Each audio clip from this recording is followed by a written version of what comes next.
I'm Katy Arnold. I am Head of User Research at the Home Office.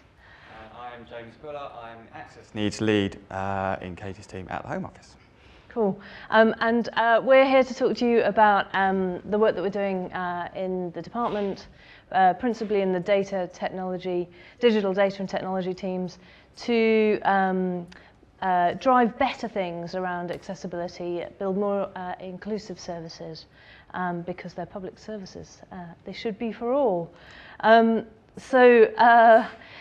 from the government, I should mention. It's really interesting to hear what David was saying there about where people trust to put their data. And funnily enough, one place that people really don't trust is the government. It's also the one place where you don't want any friction in your online transaction. In fact, we're working really, really hard to try and remove some of the friction from government services. This is a website. I don't know, you're familiar with it? Anybody seen this website? Great. I used to say that a few years ago and people looked at me blankly. It's an award-winning website, and it's a website in which we're putting users first, and in government that means all our users, everybody. Government Digital Service, who put that site together, also created some design principles, and we have a service standard, a government service standard. We removed the digital last week.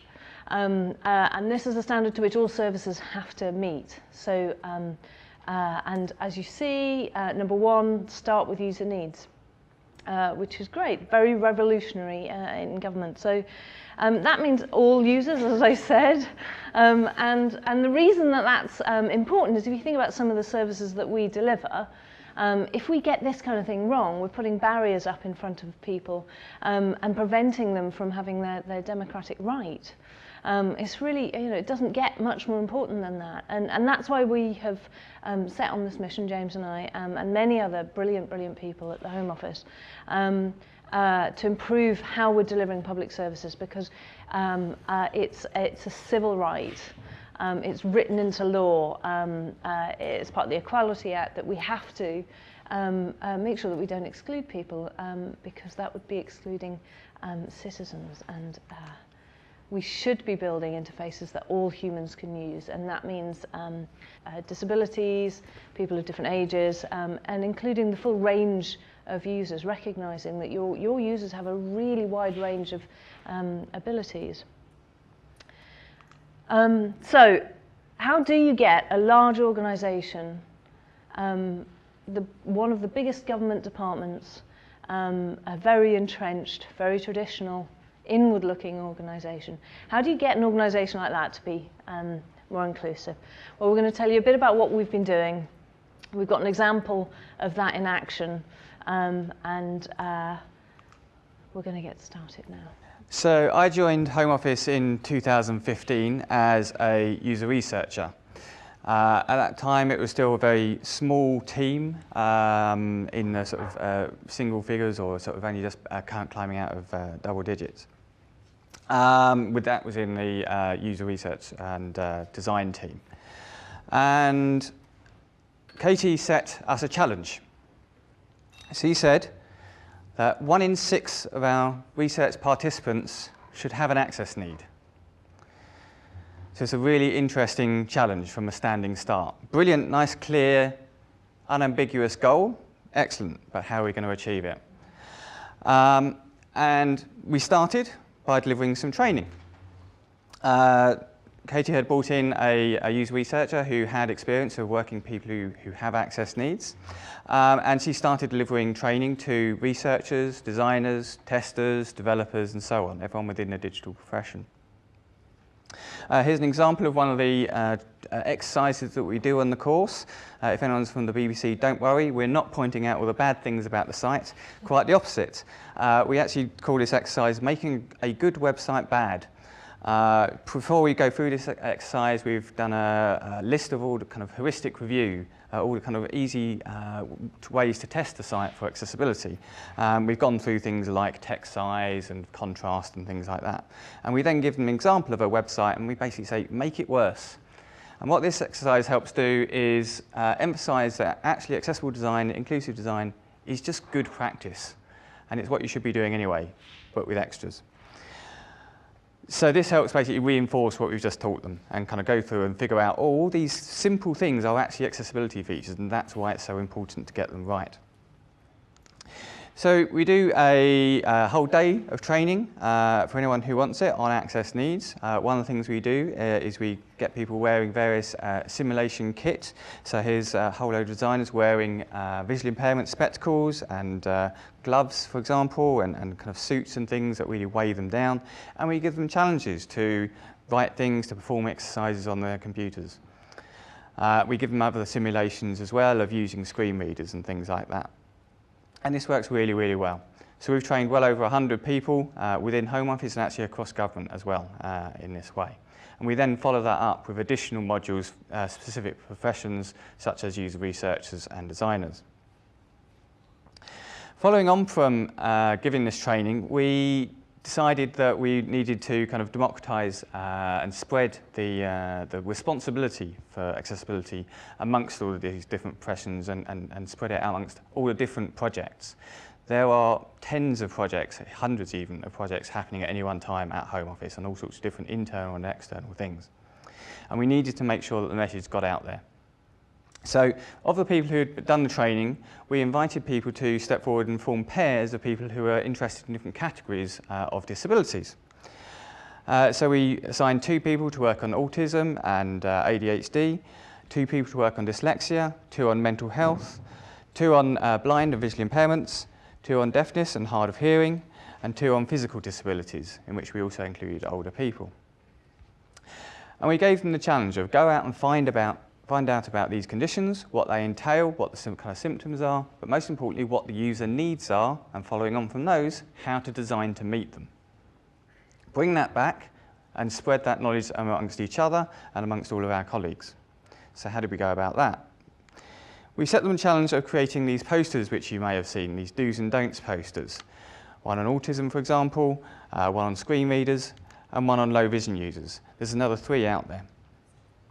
I think it's 7 now actually, and today, another organisation has copied these designs and launched one on a condition called aphasia, which is a really, really interesting condition in terms of accessibility. So we asked them to come back with these tips on designing for accessibility, and we put these up all over Home Office. They proved really popular, kind of constantly reinforcing and giving kind of quick, really easy to kind of nuggets of tips. These then went viral, and I don't use that term lightly. We have had hundreds, thousands of retweets on these. They have now been translated into 13 different languages because we made an effort to put them on GitHub and invite people to contribute to them. So yeah, 13 different languages. We've seen them all over the world. We know they're in the Canadian government and the New Zealand government as well. We've been sort of tweeted by the head of the civil service. So we've got really great, it's kind of something I'll come back to, really great publicity from doing good accessibility and doing good work. It's a great way to kind of raise the profile of your organisation. And as I say, we've kind of allowed people to kind of take this and do their own thing with it. So there's one on aphasia, there's also one on domestic violence as well. Someone's created how to design for domestic violence victims. The other thing we've done is encouraged those specialists to run stalls at our Directorate Away Days. So again, we had a kind of market stall event, and each pair of specialists ran a stall to educate their colleagues about these conditions, how to design for them, build empathy, and so on. Sultan here on the right-hand side is attempting to use the BBC Weather website while it magnified at 800% and while wearing arthritis simulating gloves. And I can tell you he's struggling rather a lot. We also encourage our people to go to events such as Site Village. Site Village is essentially an expo for technology and service providers to visually impaired people, and it's a great place to go and find out about what technology is out there, get hands-on with it, have a go with it, just generally understand. And we also use it as an opportunity to do guerrilla user research there. Researchers go and they use it as an opportunity. There's loads of visually impaired people around, all with their devices. Great, can we do some research with you here and now? Find out about some stuff. Really good way of doing it. We went out there and built relationships with other organisations, going back to this 1 in 6 user research participants having an access need. How are we going to achieve that? We need to build a relationship with the kind of places that can source those people for us. So we didn't want to just go to regular recruitment agencies. We kind of wanted to find the other methods as well, that kind of parts that others can't reach. So we went to Remploy, which is a recruitment agency specifically aimed at disabled people. That proved really useful. We did a number of research sessions in their buildings. And we also built relationships with other organisations, other charities, the kind of regular ones that you might imagine. Also people like Croydon Vision, British Dyslexia Association, and so on. All trying to basically find out about these conditions, learn more, build relationships, and ultimately get user research participants. Once we've got those research participants, the question then arises, okay, how are we going to use them? Are we going to bring them into our lab, as we do for most people? And we quickly realised that was not a good idea. Because if you've got someone who has a desktop and uses a screen reader or read and write for dyslexia, for example, they're not going to be able to come into a lab and use our equipment. And more to the point, we shouldn't be asking them to do that. We want to be observing them using their own equipment in their own real context. That's where we get the really great user research from. So we decided that what we actually need to do is do home visits or workplace visits. Wherever these people are using their kits, their assistive technologies, we should go to them. And so indeed we do. We've started going out to homes and seeing people using their kit. Archetypal, this is more of a story that we kind of heard. User researcher goes to a home, does the kind of initial kind of introduction stuff, says, right, so we get started. Yes, over here. Where's the screen? I don't have a screen. I'm blind, I don't need one. User researcher had to sit there the whole time, listen to the screen reader. We also created a staff panel as well. We've got over 100 members of staff, so when we were looking at things like expenses, payments, HR, that kind of stuff, we can also do testing internally with staff as well. So all this basically is making us better user researchers by actually doing and focusing on access needs. A quick tip for you. Even if you don't go and actually actively recruit people with access needs, just ask the people you speak to anyway. As I say, 1 in 6 user research participants have an access need is the target. Well, that target is chosen because that's roughly the proportion of people in the population, 1 in 5, 1 in 6, depends how you count it. So, when you're speaking to someone, just ask them, do you have an access need? Slight problem, people don't understand that terminology. We like to use the word access needs in terms of disability because it's kind of a bit more all-encompassing, kind of encompasses temporary conditions and contextual difficulties as well. For example, if you're driving, you can't use your phone while you're driving. You are contextually disabled in that situation. So we sort of suggest you sort of give them a few prompts such as dyslexia, visual impairment, that kind of thing, just to kind of get understand it. And this can unlock so many doors when you ask this question outright, get it out in the open, and find out so much more user needs from people people wouldn't have told you otherwise. We're going to talk about how we've actually put this into practice. Thank you. It's very, very slick changeover. Just before I kind of go into this example, I just want to say that when I set that challenge, it was a little bit foolhardy, I have to say, a little bit kind of, I wasn't entirely sure if it was going to work. I really wasn't, and I wasn't sure if it was going to be possible. The only reason it has worked, one of the reasons it has worked, is that the team have just grasped it so with both hands. They've taken this challenge and they've really run with it. And what has amazed me is just how many people have gotten behind it and how far they've gone. Those posters are actually, I think they're close to 1.2 or 1.3 million impressions on Twitter right now. They're available on GitHub, and there's, I think, 1,700 stars on them right now. So the reason that kind of I say that, and I want to just interject, is that we did what we did because we wanted to make change happen in an organisation where we didn't know if we could, but we did, and you can, and it's possible. And sometimes just setting a really kind of clear statement is a good way to do it. Sometimes, there might be other ways, but this is the way that we've tried, and it has been really successful. So we've talked about the theory, we've talked about how we train people, we've talked about kind of setting a standard and trying to put in place some practical measures to help people meet it. Now you're probably thinking, yeah, it's all great, but have you actually put that in action? So we're going to talk you through an example we're very proud of, where they've been doing some fantastic work in this space. Passports.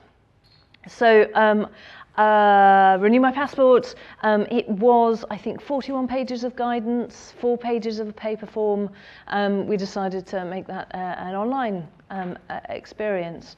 Has anybody used the Renew My Passport service? Oh, brilliant, someone's like that. Awesome. Yeah. It's amazing, isn't it? It really is. Nabbing you afterwards. They've done some brilliant work. And I'll tell you a bit about it. So for people who don't know, a bit of context setting. You can take a photograph with a smartphone, but somebody else has to take it. It's something to do with the length of your arm isn't long enough, and the photo regulations, which we'll come to in a minute. There's an online form, you put in some personal details, you have to upload your photo, it's checked by some software in real time, and then a human being will check it as well a bit later. You can do it all on a phone if you want to. Anybody got any idea what sort of accessibility issues there might be with that sort of journey? It's okay if you don't know, because I'm going to tell you in a minute. Good one. Very good. Very good. Very good. Yes. Yes. You know, though, you're not allowed to speak. You already know what it's. All right. So we found that there were sort of these, and probably some others. If we just assume that we have a really dedicated team who are working really hard on making sure that the code is WCAG compliant, we'll put this one to one side for a minute, because they are in place, they're doing that. Moving on to the comprehension of the instructions. So as well as the 41 pages of guidance that need to be compressed down into a few inches on a smartphone, there's also you're challenging people's mental model. Like, how surprised were you just now when you were like, I can do this online? What? We're massively challenging the paradigm or people's mental model of how they get their passport renewed. How do you put that into instructional kind of guide that is comprehensible? Well, we started by making sure we kept the text to an absolute minimum. We then we experimented with putting all the information on one page, and that overwhelmed people, particularly people with attention deficit issues. Then we did step by step, which was really hard for people with memory issues. So what we've ended up doing is a kind of a combination. So you've got a little bit of step by step, and then there's a summary page at the end. Incidentally, quite by accident, we used the, well, maybe not that by accident, the gov.uk blue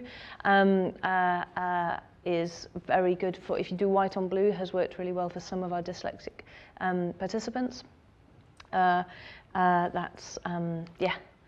Okay, cool. So I'm back on track with the clicker. It's all going well. So then other issues, other challenges. If you think about, we mentioned this earlier. Someone talked about the ability to take a photograph. So if you're relying on somebody else being there, and your partner is disabled too, how's that going to work? What if they've got Parkinson's and they have a shake that would prevent them from being able to do this? What about the ability to actually leave the house? So imagine you're having some kind of challenge around agoraphobia. You don't want to leave the house to go to a photo booth or to a photo shop if you're struggling. What about the ability to get in the door of a photo booth or a photo shop? Or what if the shop isn't taking into account your reasonable adjustments? All of this is a challenge. Also, what about the ability to pose? I think you use the service, the requirement is to have a plain background, a plain white background.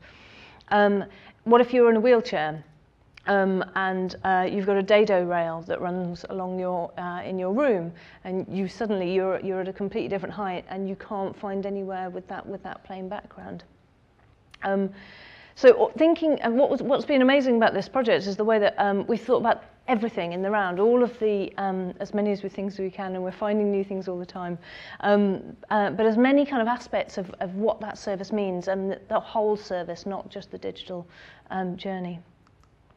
I mentioned the rules earlier, I mentioned them a couple of times.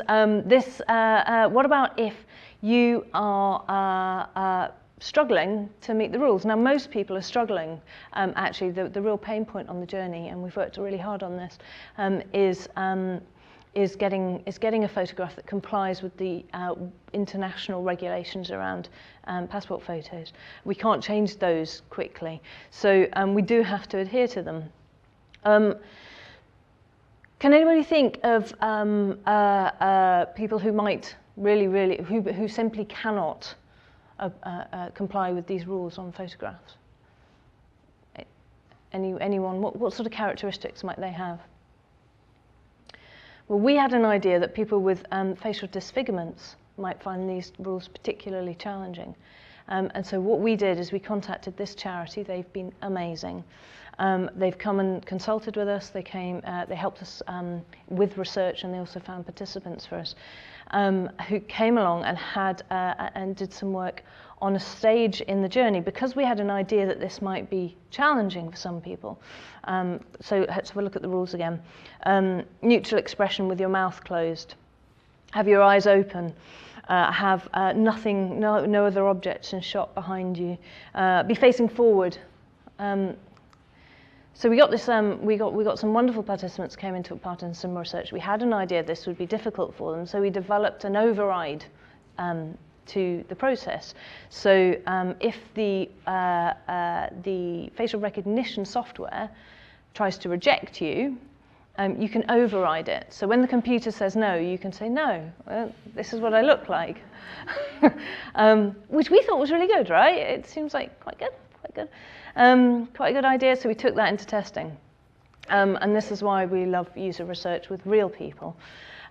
We put this in front of some users. It's a bit small. I don't know if you can read it. I will read it out for you in a moment.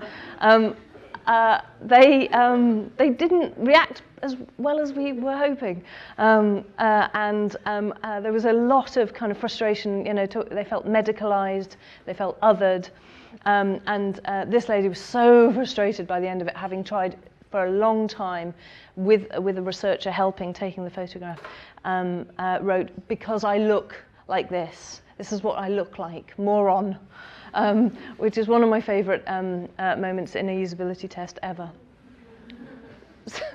So we took that information, we took what we found in research, we took it back to the team, back to the drawing board, and we've been working on it ever since. This is about 2 or 3 iterations since, I think.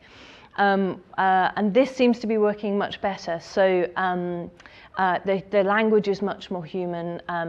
It's a lot more positive. It's a positive call to action rather than computer says no, override. You can still use the photo, but will you tell us why? Because that helps the human being that has to check the application a bit later. Can anybody think who else this might be good for? So a function, this feature within the journey. Has anyone got children here? Anyone got children? I've got children. Have you ever had to get their photo taken for a passport? Or have you ever tried to get them to sit still for a haircut? Or for anything at all, apart from TV? or games. Yeah, so you know, people with children, people who are in wheelchairs who've got handles potentially in shot or more, you know, headrests in shot for shots. So I guess the point around that is that the reason we think our passport service is so good is because of all the brilliant work that they've been doing around access needs. And if you make it good for people with access needs, if you design inclusively, it is just better for everybody else. You have a better service in the end.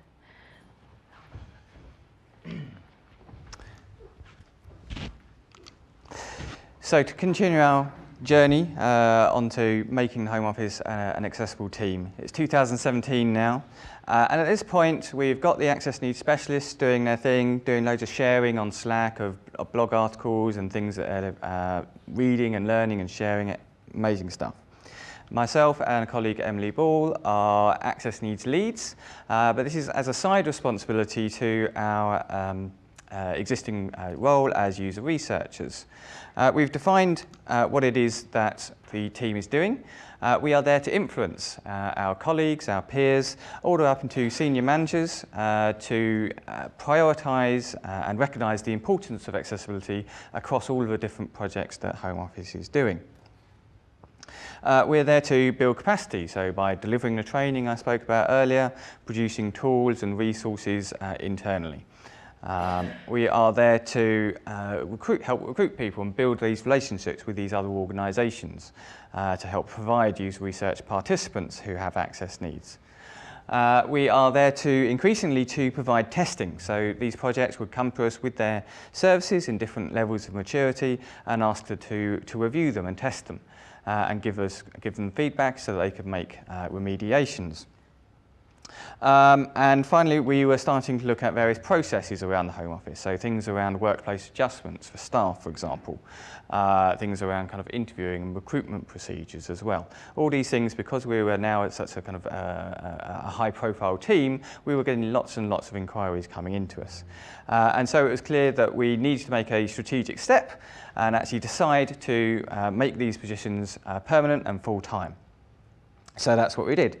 I was made full-time and we recruited 2 additional accessibility testers to join the team. These are split between the quality assurance and testing team within the organisation and our user research and design team. It's still not enough. We still need more people. As I mentioned, we have so many projects going through the system at any one time. And we're also kind of assisting the wider government as well. In terms of kind of cooperating with them and sort of cross-government projects and things as well. So these team, we were quite different, the people we had together. I'm from a kind of digital communications background, not long in the civil service. One of the team has been in the civil service for 10 years. Another one comes from more commercial accessibility testing background. So the first thing to do is to get together and kind of explore each other's kind of thoughts and understanding and expectations of what we were doing and what expectations we were going to put on the delivery teams to meet what standards we were going to kind of set them basically and how we were going to assess these. So this is the exercise we did, kind of brainstormed with notelets. The red things along across the top are the stages, life cycle, so discovery, alpha, beta and live. The yellow ones are kind of the activities that we would go through, such as doing an audit or giving some kind of consultation. Then the blue ones are the details of that, what's actually involved in doing an audit, what kind of what software we're going to test with, that kind of thing. And then the greens are the output, so we're going to deliver a report, a presentation, that kind of thing.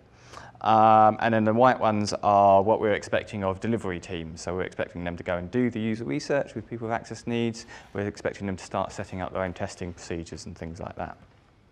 This is kind of the first draft. We then iterated that into a big complicated spreadsheet, which was far too complicated. So instead, we wrote a blog post, which you can read on the Home Office digital blog. It basically just sets out, this is what we do, this is how we can help you, delivery teams, it's the service we offer, come and talk to us and we can help you. Key part of that blog post is this nice little flowchart.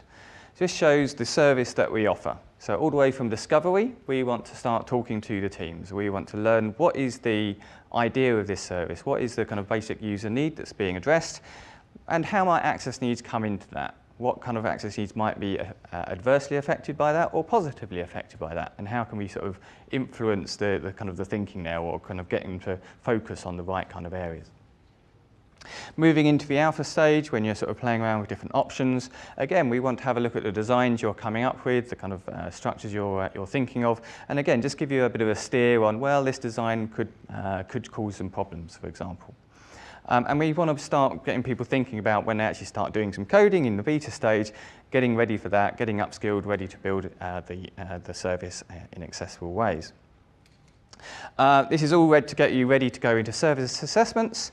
This is a thing in government where you have to go through these various gateways at 3 stages throughout your project. You go in front of the panel.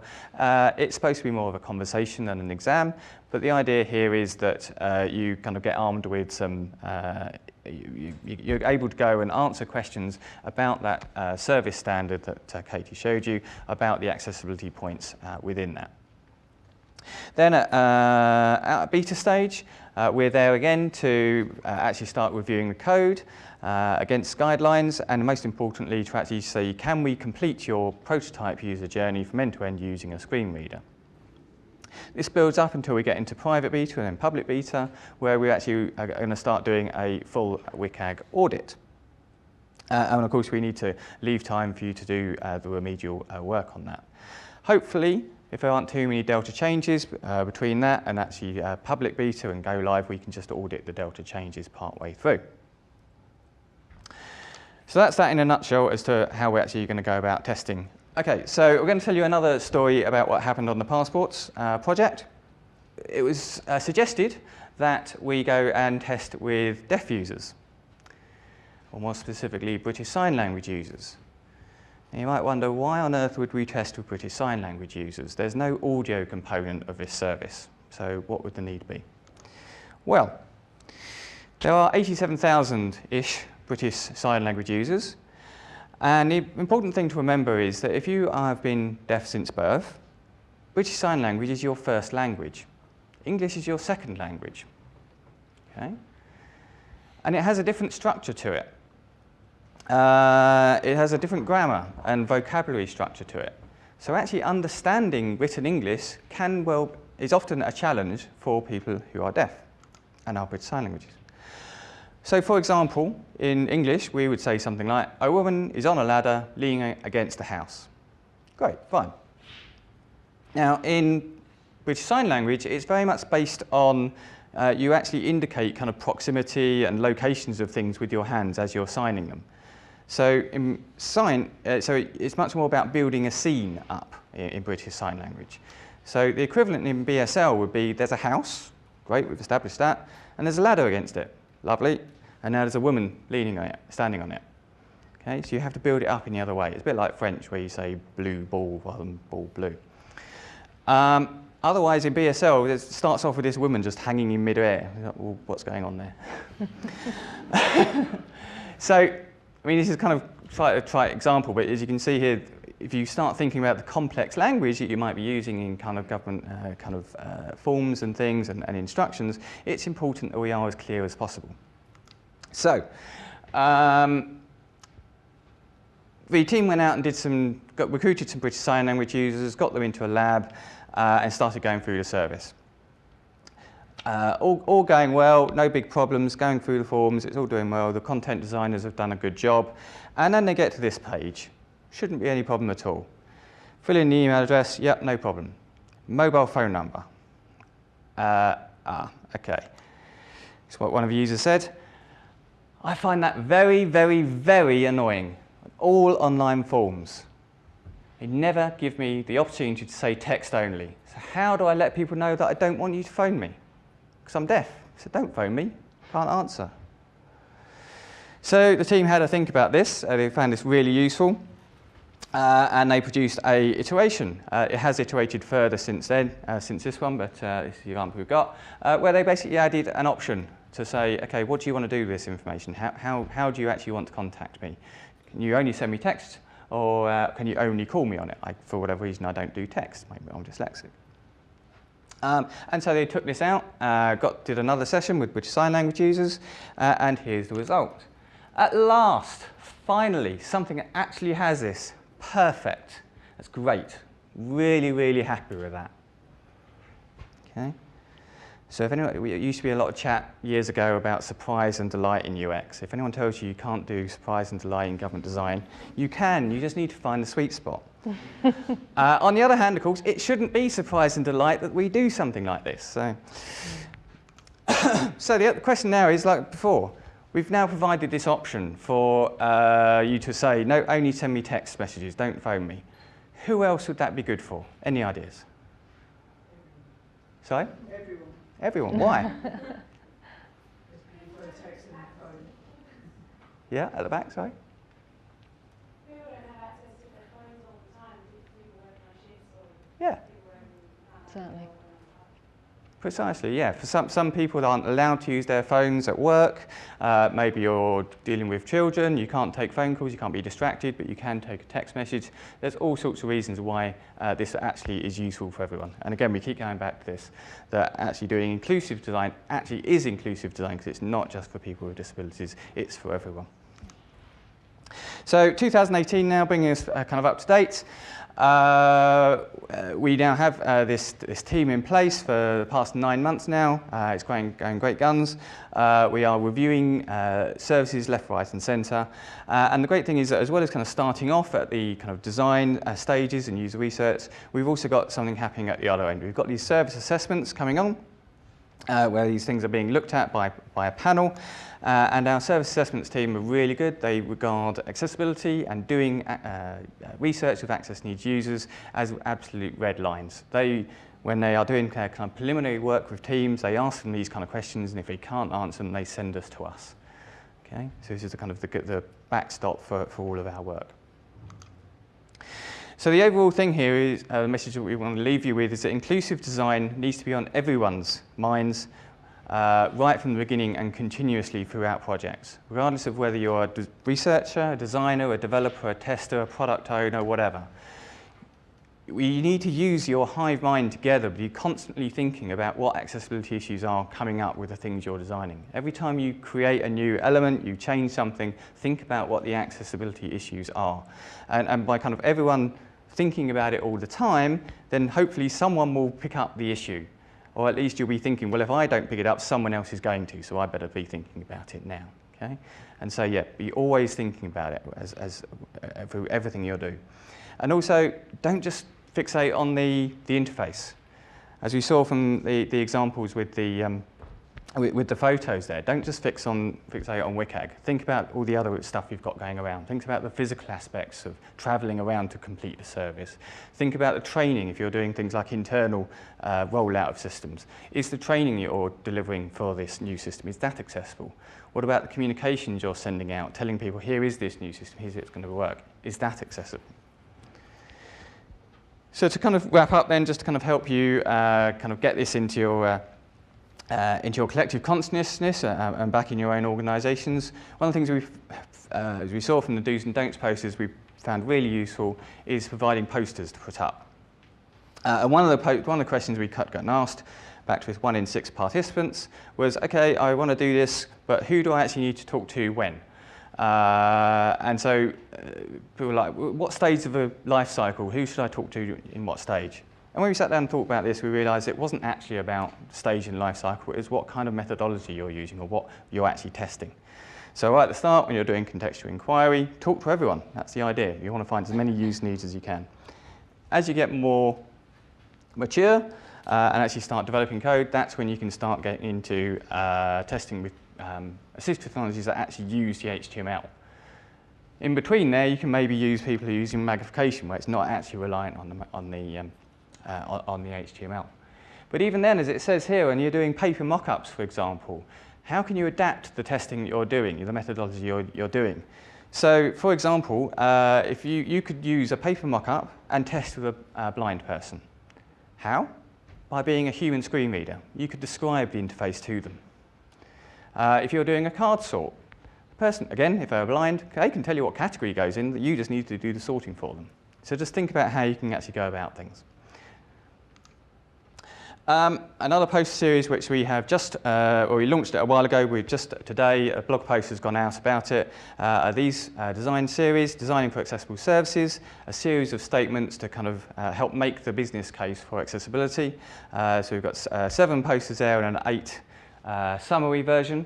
All of these posters I'm showing you are all available at this URL, and you can find it on our Twitter accounts as well. So these are all available for you to download and print for yourselves. These are all on, as I say, GitHub repository. It looks a little bit techy. This picture at the top left is the screenshot of it, but if you click through the links, you'll find all the PDFs for you to use yourselves. And as I say, you can find the links also on our Twitter accounts. There. Cool. Thank you. Well done.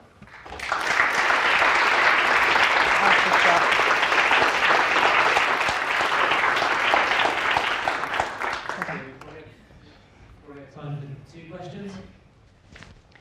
We've realised that we're between you and beer and wine, and so we totally appreciate the lack of questions. I have a question related to whether you've done any testing with users that suffer from memory loss, and maybe if you can talk about what you've learned or experienced. I can't tell any specific stories, but as we mentioned with the passports example there, I believe they did test with some people who had memory issues. I'm not sure what they were kind of due to. I think they may have been sort of associated with things like dyspraxia, for example. And yeah, that was a thing where, as I say, they kind of wanted it all on one page so that they couldn't forget the thing that happened 5 screens ago. So that's certainly an issue, and we do kind of see it in other kind of examples as well. I'm trying to think of other kind of services where we've seen that kind of thing, where basically we kind of need to deal with the situation there and then, rather than kind of referring back to the thing that you did, 10 screens ago, basically. Or we can't kind of just sort of, we need to tell you what you said. You said this, therefore X or whatever. I mean, of course, you know the thing about people under stress, their reading age and their cognitive ability just drops. And we know that when people come into contact with any kind of government interaction of any kind, it's a really stressful situation. But often it can have life-changing kind of consequences if you get it wrong or if you select the wrong thing. So whilst, yes, we've done some specific work with people with memory loss, with memory issues, we know that that affects everybody who comes into contact with our services. Me too, you know. Any other questions? So I like the amazingly enthusiastic gentleman a couple of hours back. I really like the new passport service. In fact, between me getting my passport and my other half getting his, you changed it so that I had to sign a bit of piece of paper and send it in, and he didn't. So it was nice to see the improvements sort of on an ongoing basis. What I wanted to know was, are other countries now picking up on what you've done and coming to you and talking to you about it? And how are you then using that as an opportunity to make the world more accessible? Great question. Yes, other countries are moving in the right direction. Australia had, as you know, and at the moment there's a lot happening in Canada, so there's a Canadian digital service. New Zealand exchange. New Zealand, yes. So what is happening is there is like an international community is developing around usability and research, and hot on the heels of that is one around accessibility. At the moment, I mean, some talks I'm going to give a bit later this year around the challenges around we are trying to get much better at sharing insights. So at the moment, just trying to get that happening well across the government or even within the Home Office is difficult. But there are communities springing up and there are conversations that happen all the time. Just today, someone from the Canadian Digital Service contacted me because they're about to do something around immigration. So could they talk to us? Yeah. It could be improved. You know, like all things, we're all working on different systems and in different tools and different ways. But yeah. But there's still a lot more to do. There's some brilliant work happened. We've got some really great examples, but you know, we've still got a hell of a lot to do before we've got there, wherever there is. Yeah. Brilliant. Well, thank you very much, Jane. Cool.